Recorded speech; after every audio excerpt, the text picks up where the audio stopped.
Crimson Sphere is a combination of Darksun and Spelljammer. It has 11 planets, but one of them is destroyed and the other is an asteroid belt. These 11 planets fall around a giant red dwarf. Cinder is the first planet next to the Dark Sun. It is an extraordinarily hot planet, and most of the surface has been scorched, except for the far North Pole, which actually has plants, vegetation, humans, and a city-state of a void world. Darksun is the second planet away from the Dark Sun. It was once a mining planet, but it was ravaged by solar flares and fire from the sun. And so most of the living organisms now live deep below the Earth in the abandoned mines. And gigantic titanic Chthonian beings going on. Embers of Slag is a destroyed planet, which only has its molten core, and the rest of the rocky core is shattered and chunks floating around it. Finally, we get to the desert land of Athos, the primary setting of Dark Sun, where the main continent of the Tablelands is where most of humanity dwells. There are other regions like the Crimson Savannah and the Jagged Cliffs and the Deadlands, but that's not exactly human-friendly regions. The Sextant is a asteroid belt with a few city-states.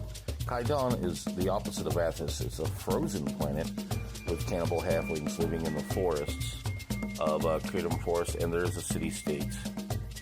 Planet Zoyog I covered recently. It is a green and blue planet full of gas in its ring, and there are flying Hadjzi living on the top of the planet, and various types of jungles and oceans below.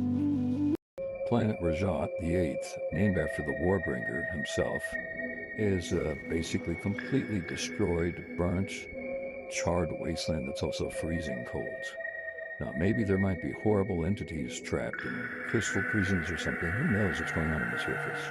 But it does have 9 moons, and some of those moons are incredibly lush and have even had mind flayers with their derelict spelljammers.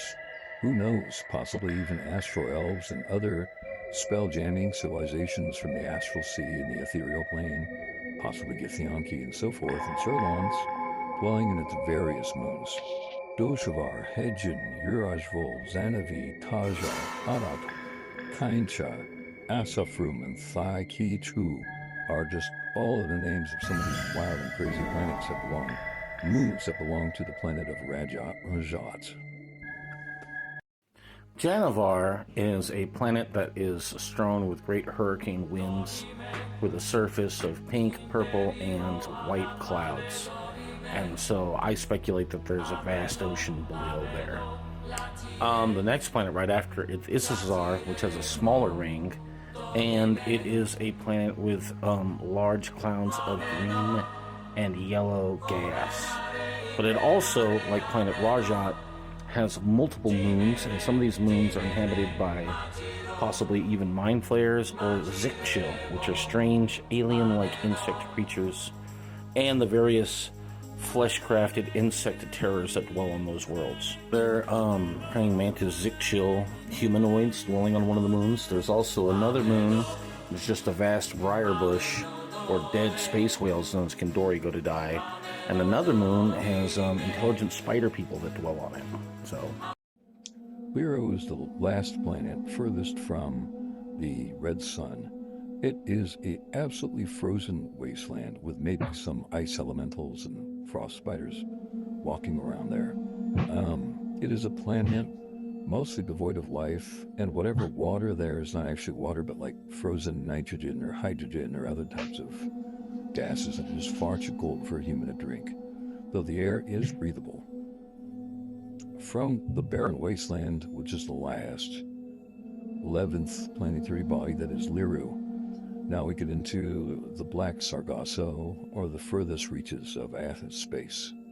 For example, there is the Messenger, which is possibly, potentially, an organic spaceship that brought life to Athos in the Blue Age. There is also a place called, I believe, the Black Sargasso, where thousands of dead old spelljammers are.